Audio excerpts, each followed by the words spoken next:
Hello everyone welcome back to my channel. मु आज आपण मान सहित शेयर करने जाऊँगी साग तरकार रेसिपी। से मु साग को काटिकी भल भाव में धोई नहीं कौशला साग नहीं जाइए साग को काटिकी धोई नहीं ये आलू बैगण सारू को काटिकी भी भल भाव में धोई नहीं। चलते आम तरकारी प्रस्तुत करवा। एबे कड़ाई रे किछि पानी नहीं गली एबे एथिरे आलू सारू को प्रथमे पकईदबा।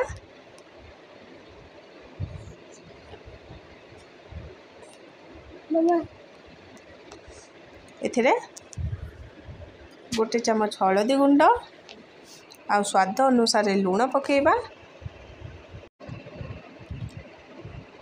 स्वाद अनुसार लुण पकेबा। एबे आको गोलिकी घोड़ीकी छाड़दबा किछ समय। पानी फुटीगला परे अल्प टिके माने आलूटा टिके अधा सिझी जाइथिबो सेथरा आमे बैगण पकेदबा। देखो पानी फुटीगलानी एथरा आमे बैगण पकेदबा।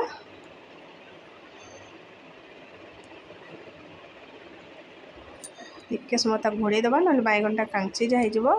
तापरे साग को आम पकेबा।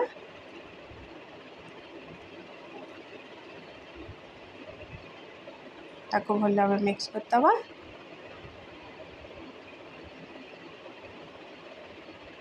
आपको आम 2 ରୁ 3 मिनट घोड़े की छाड़दबा। सागटा सीझिब बैगण सीझीज।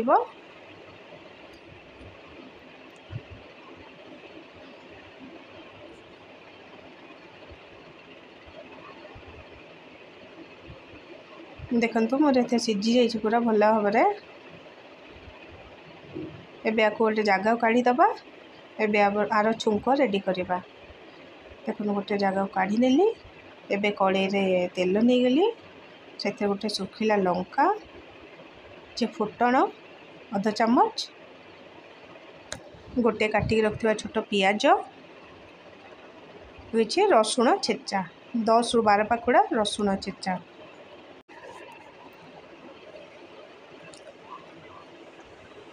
रसुण को टिके हल्का फ्राए कला परे एथरा आमे सिजेक रखिथिबा साग को पकेदबा।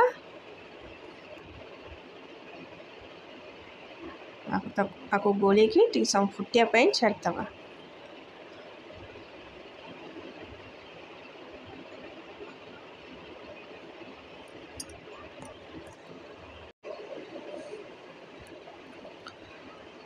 देखो साग तरकारी एबे मोर पूरा रेडी हो गला। एबे गोटे जगह को काढ़ी नबा।